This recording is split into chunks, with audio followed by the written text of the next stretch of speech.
पहला प्रश्न है कि निम्नलिखित में से किस अधिनियम के द्वारा भारत में संघीय न्यायालय की स्थापना हुई। अब इसके ऑप्शन हैं भारत परिषद अधिनियम, भारत सरकार अधिनियम 1909, भारत सरकार अधिनियम 1919 या भारत सरकार अधिनियम 1935। चलिए, इन प्रश्नों के तब तक आप उत्तर दीजिए, तब तक मैं इन जो चारों प्रश्नों में महत्वपूर्ण तथ्य है वो आप लोगों को बता देता हूं। पहले ऑप्शन में दिया है भारत परिषद अधिनियम 1861। भारत परिषद अधिनियम में जो 1861 का अधिनियम था, इसमें कानून बनाने की प्रक्रिया में भारतीयों को शामिल किया गया। इससे पहले कानून बनाने की प्रक्रिया में भारतीय शामिल नहीं थे, लेकिन 1861 के अधिनियम से कानून बनाने की प्रक्रिया में भारतीयों को शामिल कर लिया गया। 1861 के अधिनियम के तहत ही 1862 में 3 भारतीयों को विधान परिषद में मनोनीत किया गया। विधान परिषद में 3 भारतीयों को मनोनीत किया गया। इनका नाम बहुत महत्वपूर्ण है। एक तो बनारस के थे राजा, दूसरे थे पटियाला के महाराज और तीसरे थे सर दिनकर राव। तो 1861 के तहत ही 1862 में विधान परिषद में 3 लोगों को जो कि भारतीय थे उन्हें मनोनीत किया गया। अच्छा, 1861 से ही विकेंद्रीकरण की शुरुआत हो गई। विकेंद्रीकरण से क्या अभिप्राय है? पहले क्या हुआ करता था, जब 1773 का रेगुलेटिंग एक्ट आया तो उस समय हुआ क्या कि जो शक्तियां थीं वह केंद्रीकृत कर दी गईं बंगाल के गवर्नर जनरल के पास। आपको पता होगा कि 1773 में ही रेगुलेटिंग एक्ट में बंगाल के गवर्नर को गवर्नर जनरल कहा गया और इनके पास शक्तियां केंद्रित कर दी गई। लेकिन 1861 में शक्तियों का विकेंद्रीकरण कर दिया गया। अब शक्तियां बंगाल, बॉम्बे, मद्रास यानी सभी प्रेसिडेंसियों के पास शक्तियां बांट दी गईं। विधान परिषद का गठन हुआ था 1861 के बाद ही हुआ, यानी 1861 भारत परिषद अधिनियम के तहत ही विधान परिषद का गठन हुआ। अब ये गठन अलग अलग समय में हो रहा है। जैसे 1862 में हुआ बंगाल में। महत्वपूर्ण है, पेन कॉपी लेकर के लिखते रहिएगा। भारत परिषद अधिनियम 1861 के तहत ही विधान परिषद का गठन हुआ था, लेकिन विधान परिषद का गठन जो हो रहा है अलग अलग समय पे अलग अलग जगह पर हो रहा है। 1862 में हुआ बंगाल में, 1866 में हुआ उत्तर प्रदेश में। अच्छा, उस समय इसका नाम उत्तर प्रदेश था क्या? नहीं, उस समय इसका नाम उत्तर प्रदेश नहीं था। उस समय इसका नाम था उत्तर पश्चिमी सीमा प्रांत। उत्तर पश्चिमी सीमा प्रांत।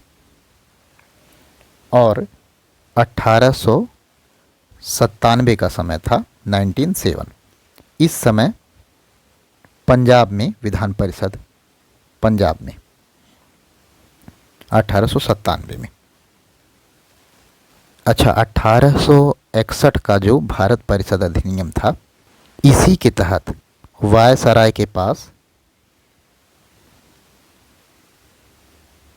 एक शक्ति मिल गई थी 1861 में, जिसको कहते थे अध्यादेश जारी करने की शक्ति। तो यह भी याद कर लीजिएगा, अध्यादेश जारी करने की शक्ति 1861 के अधिनियम के तहत।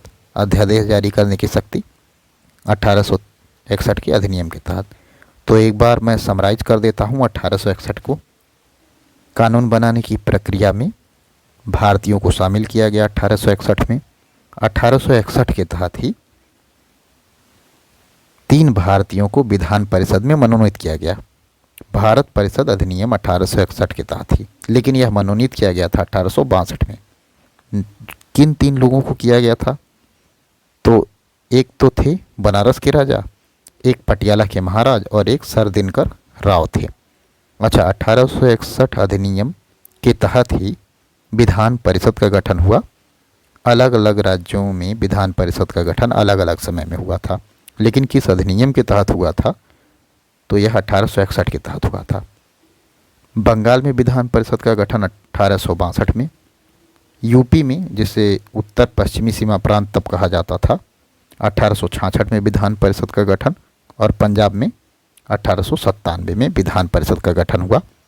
वायसराय को अध्यादेश जारी करने की शक्ति भारत परिषद अधिनियम 1861 से प्राप्त हुआ। तो यह पहला ऑप्शन था, इसमें इतनी सारी जानकारियां थीं। अब दूसरे ऑप्शन पर चर्चा कर लेते हैं। बहुत महत्वपूर्ण है यह सेशन। यहाँ अगर आप यह सेशन देख लेंगे, मैं बस 5 प्रश्नों को एक दिन में लेकर के चलूँगा। इन 5 प्रश्नों को देखने के बाद आपको लगेगा कि कोई भी फैक्ट यहाँ से आपको जो एग्ज़ाम में आने वाला है नहीं छूट रहा है। रेड कलर ले लेते हैं। मुझे लग रहा है कि यह कलर ठीक नहीं लग रहा है, रेड कलर लेते हैं हम, मज़ा आएगा लिखने में। दूसरा है भारत सरकार अधिनियम 1909। बहुत महत्वपूर्ण अधिनियम है। महत्वपूर्ण क्यों है? पहले तो इसे कहते थे मार्ले मिंटो सुधार, MM सुधार, मार्ले मिंटो। पूरा लिखने की ज़रूरत तो नहीं होनी चाहिए, लेकिन मैं लिख दिया हूँ। आप पेन कॉपी लेकर के बैठिएगा, जितने फैक्ट मैं बता रहा हूँ उसको ज़रूर लिखिएगा। 1919 के अधिनियम को कहते हैं मार्ले मिंटो सुधार। 1909 को, माफ़ कीजिएगा, 1909 को क्या कहते हैं? मार्ले मिंटो सुधार कहते हैं। उस समय जो मिंटो थे यह भारत के वायसराय थे, और मार्ले जो थे वह सचिव थे, भारत सचिव उस समय हुआ करते थे। 1909 के अधिनियम के तहत केंद्रीय और प्रांतीय विधान परिषदों के आकार में वृद्धि की गई। ठीक है, महत्वपूर्ण है कि केंद्रीय और प्रांतीय विधान परिषदों के आकार में वृद्धि कब किस अधिनियम के तहत की गई? तो भारत सरकार अधिनियम 1909 के तहत की गई थी। प्रांतीय परिषद में गैर सरकारी बहुमत था। प्रांतीय परिषद में क्या था? गैर सरकारी बहुमत। लेकिन केंद्रीय परिषद में सरकारी बहुमत हुआ करता था। महत्वपूर्ण है, आपसे पूछेगा कि निम्न में से किस अधिनियम के द्वारा गैर सरकारी प्रांतीय परिषद में गैर सरकारी बहुमत प्रारंभ हुआ? तो आपको भारत सरकार अधिनियम 1909 लगाना होगा। अब यहाँ पर 1909 के तहत विधान परिषद के कार्य में वृद्धि की गई। महत्वपूर्ण है, आप मेरी बात सुनते रहिएगा। मैं शॉर्ट में लिख रहा हूँ, आप अगर कहेंगे तो मैं पूरा पूरा भी लिख दूंगा।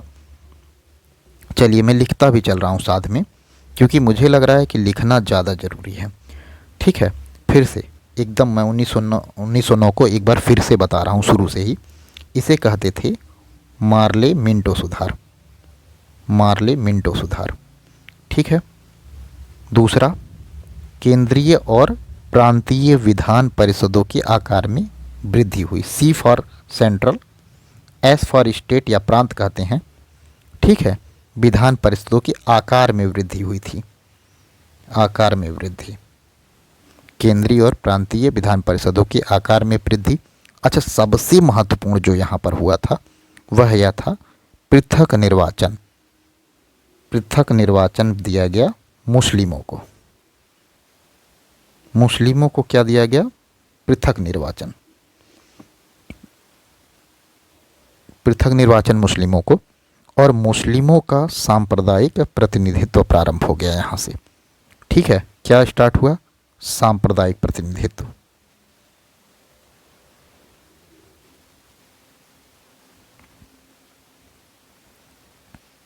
महत्वपूर्ण है, बहुत महत्वपूर्ण है। कई बार पूछा गया प्रश्न है कि सांप्रदायिक प्रतिनिधित्व का प्रारंभ कब से हुआ? तो 1909, जब मार्ले मिंटो सुधार आया।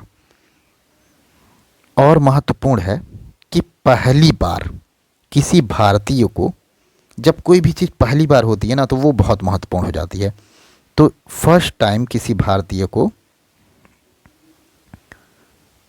कार्यपालिका का सदस्य बनाया गया था। कार्यपालिका का सदस्य बनाया गया था, वो थे नाम था उनका सत्येंद्र सिन्हा। आपने सुना होगा, सत्येंद्र सिन्हा थे वो कार्यपालिका का जो सदस्य बने थे, पहली बार बने थे। ठीक है, तो महत्वपूर्ण है इसमें 1909 में क्या क्या महत्वपूर्ण है। पहला, मार्ले मिंटो सुधार कहते हैं।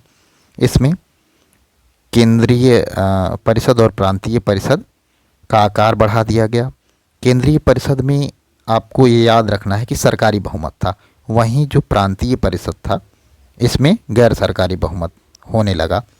पृथक मुस्लिम निर्वाचन की बात की गई 1909 में। 1909 में पहली बार किसी भारतीय को कार्यपालिका का सदस्य बनाया गया और वह सदस्य कौन थे? सत्येंद्र सिन्हा थे। इतना जो है महत्वपूर्ण जानकारी 1909 से मिला हमें। चलिए इसके बाद हम आगे देख लेते हैं 1919 के बारे में। महत्वपूर्ण है, 1919 में भी कई सारे फैक्ट हैं जो हमको यहाँ जानने चाहिए। तो 1919 में क्या हुआ? पहली बार प्रत्यक्ष निर्वाचन हुआ। पहली बार प्रत्यक्ष निर्वाचन कब हो रहा है? 1919 में। आप देखिएगा, महत्वपूर्ण चीज़ों को मैं लिखते हुए चल रहा हूँ, तो आप भी लिख जरूर लीजिएगा। प्रत्यक्ष निर्वाचन पहली बार कब हुआ? 1919 में। लेकिन यह सीमित मताधिकार था। सीमित मताधिकार, जो मत था शिक्षा के आधार पर दिया गया, जो लोग टैक्स दे रहे थे उसके आधार पर दिया गया। और महत्वपूर्ण चीज़ है कि जो 1909 में मुस्लिमों को पृथक निर्वाचन दिया गया था, वो यहाँ पर और बढ़ा दिया गया। कुछ और लोगों को पृथक निर्वाचन दे दिया गया। जो दिया गया उसमें थे सिख, ईसाई, यूरोपीय, इनको पृथक निर्वाचन दे दिया गया था अलग से। और आंग्ल भारतीय, आंग्ल भारतीय क्या होते हैं? जो अंग्रेजी बोलते हैं वो वाले भारतीय, इनको पृथक निर्वाचन दिया गया। बहुत महत्वपूर्ण है, यहाँ से बार बार प्रश्न पूछे गए हैं। अच्छा, एक और चीज़ 1919 में किया गया, लंदन में भारत के उच्चायुक्त कार्यालय का सृजन। लंदन में उच्चायुक्त कार्यालय,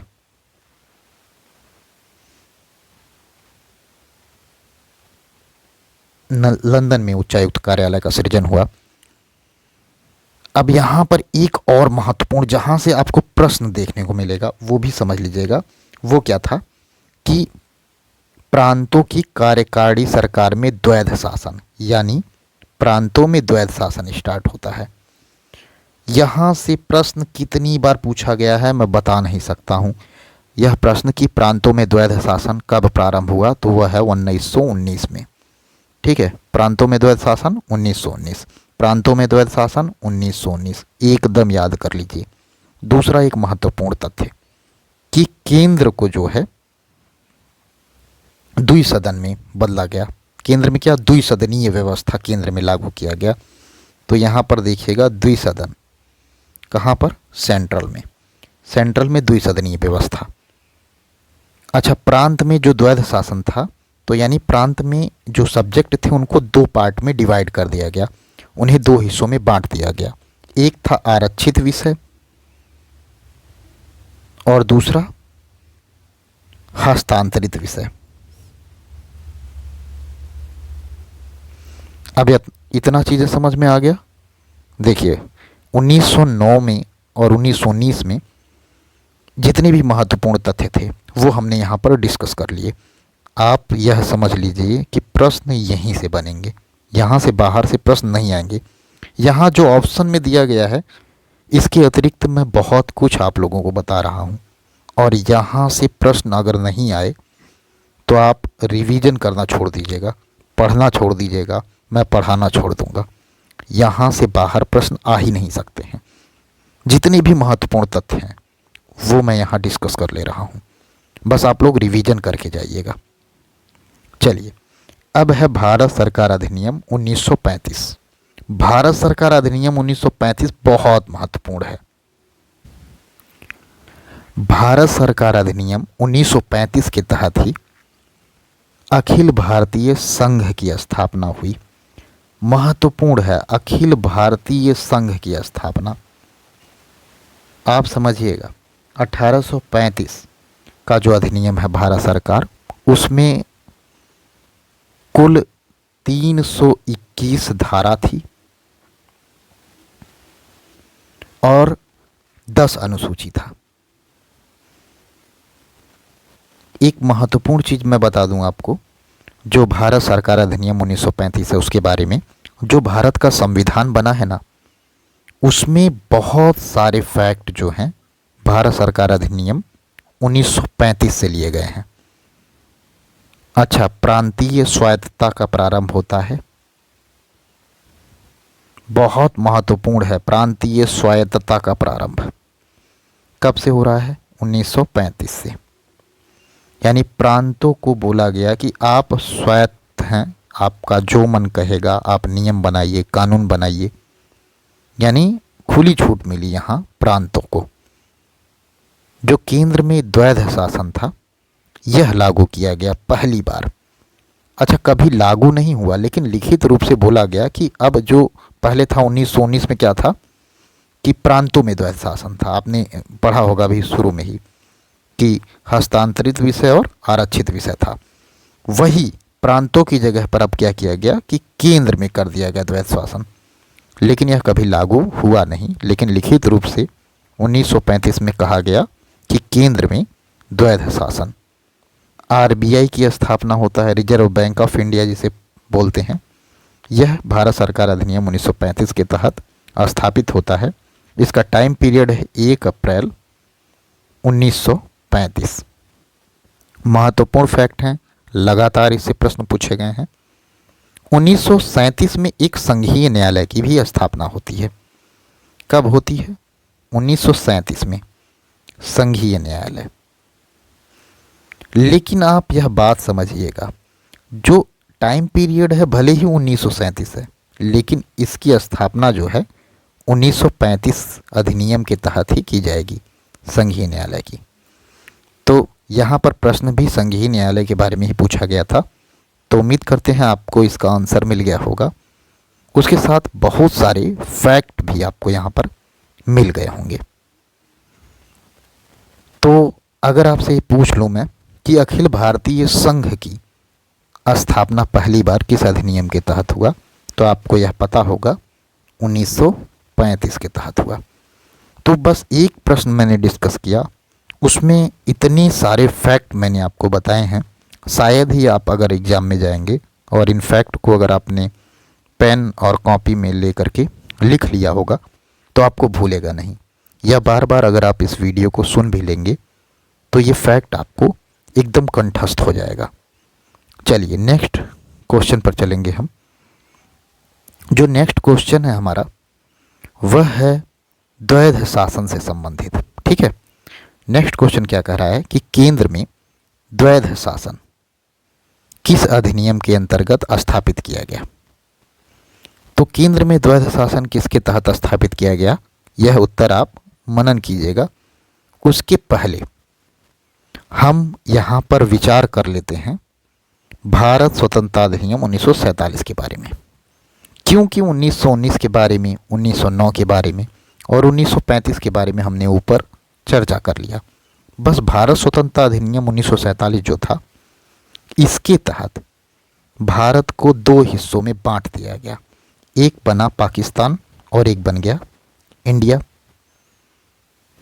और पाकिस्तान और इंडिया बनने के साथ ही जो इंडिया के वायसराय थे उनका पद, मतलब उस समय वायसराय का पद हुआ करता था, जैसे ही भारत स्वतंत्र हुआ वायसराय का पद समाप्त किया गया और फिर से गवर्नर जनरल बनाया गया पाकिस्तान और इंडिया की।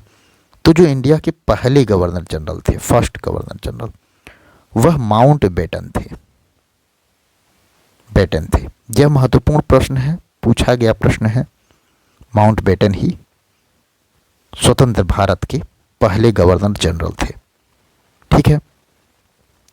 अच्छा, जब भारत स्वतंत्र हुआ था 1947 में, तब ब्रिटेन के पीएम कौन थे? ब्रिटेन के पीएम कौन थे? यह प्रश्न भी पूछा गया प्रश्न है और तथ्य याद होना चाहिए हमें। तो उस समय क्लीमेंट एटली नाम है इनका, क्लीमेंट एटली, सीए मैं बोल देता हूँ, लेकिन इनका पूरा नाम है क्लीमेंट एटली। यह वह उस समय ब्रिटेन के पीएम थे और पहले प्राइम मिनिस्टर जवाहरलाल नेहरू थे। इसमें तो कोई बड़ी बात नहीं है। लेकिन केंद्र में द्वैध शासन तो हमने बताया था 1935 के तहत। 1919 में प्रांतों में द्वैध शासन प्रारंभ हुआ, लेकिन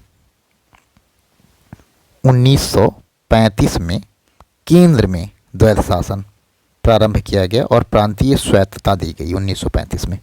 ठीक है, तो इसका उत्तर ऑप्शन नंबर 3 होगा।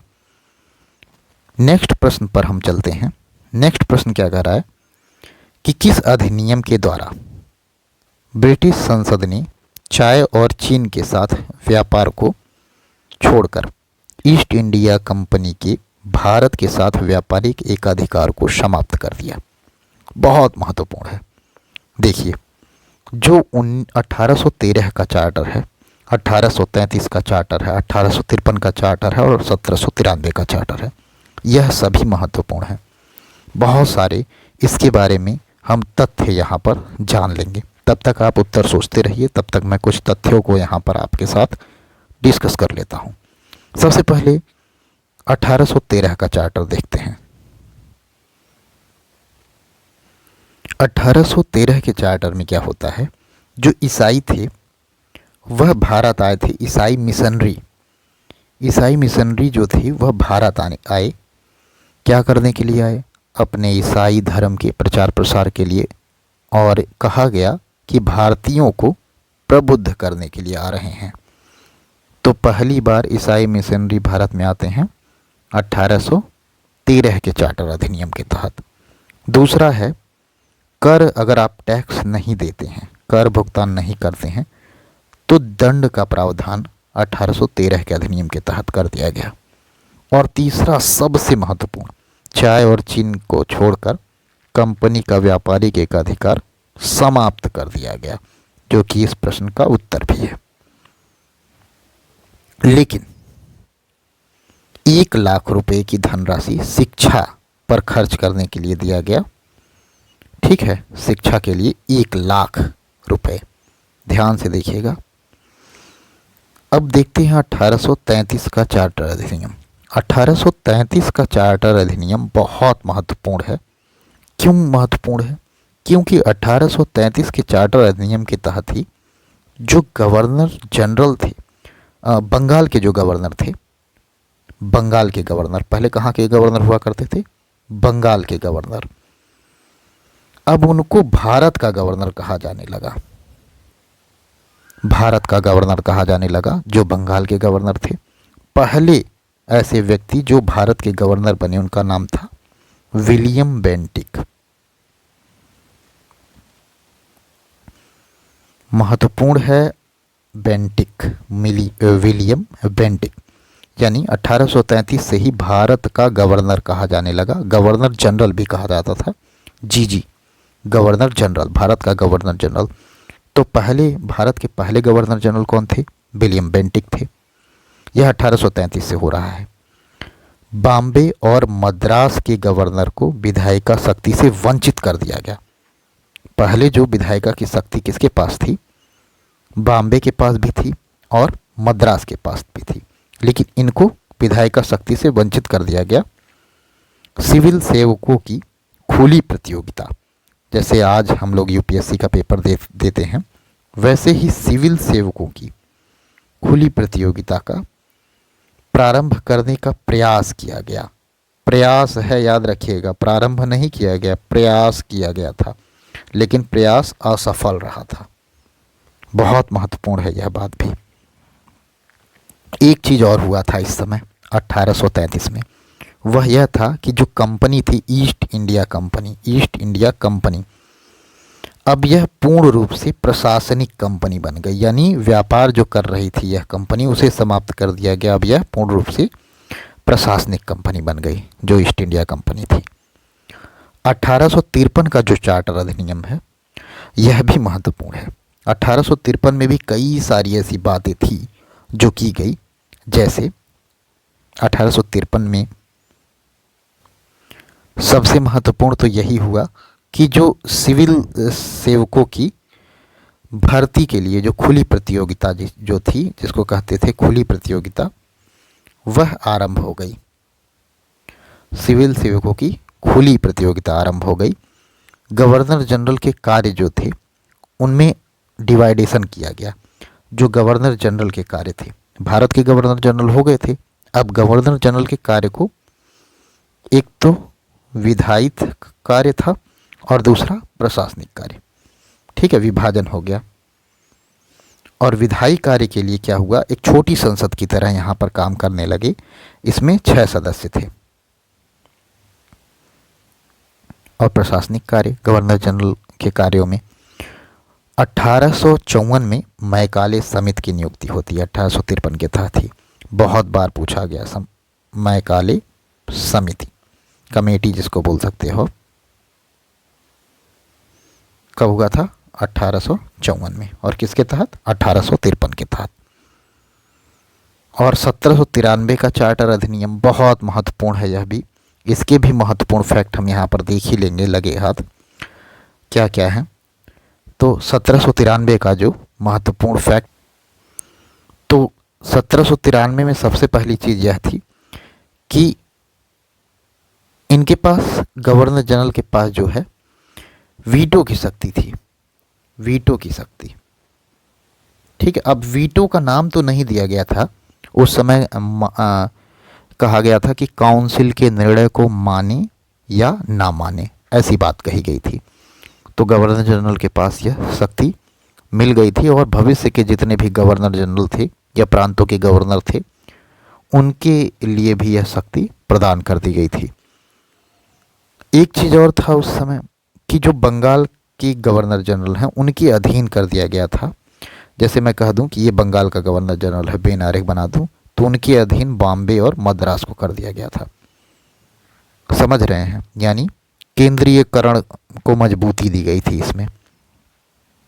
भारत के व्यापारिक एकाधिकार को 1793 में 20 वर्षों के लिए बढ़ाया गया था। लेकिन आप देखेंगे कि 1813 में क्या हुआ था? 1813 में चीन और चाय के साथ व्यापार को छोड़कर व्यापारिक एकाधिकार समाप्त कर दिए गए थे। 1753 में बोर्ड ऑफ कंट्रोल के सदस्य का जो भुगतान था, जितने भी बोर्ड ऑफ कंट्रोल के सदस्य हैं, इनका भुगतान कहाँ से किया जाने लगा? भारतीय राजस्व से, इंडियन टैक्स से, भारतीय राजस्व से किया जाने लगा। बहुत महत्वपूर्ण है। बहुत बड़ा वीडियो हो जा रहा है, बस 3 ही प्रश्न यहाँ पर हम डिस्कस कर रहे हैं, लेकिन इसे 3 प्रश्न मत मानिए। यह पूरा एक बंच है इतनी सारी चीज़ों का जो हमने डिस्कस कर लिया यहाँ पर। अगर आप इसे देखेंगे तो एक नेक्स्ट क्लास फिर मैं लेके आऊँगा, और भी क्वेश्चंस हैं आगे, मैं उसे डिस्कस करूँगा, लेकिन मैं बहुत तेज़ से नहीं बढ़ूँगा। आप बहुत ये मत सोचिएगा कि बस सर आपने 3 ही क्वेश्चन डिस्कस कराया, नहीं, यहाँ पर इतने सारे क्वेश्चंस हमने बता दिए आपको कि अगर इस चैप्टर से एग्ज़ाम में प्रश्न आएगा तो मैं दावा करता हूँ कि गलत होगा ही नहीं। चलिए, तब तक के लिए शुभ रात्रि। देखते रहिए, एंजॉय कीजिए।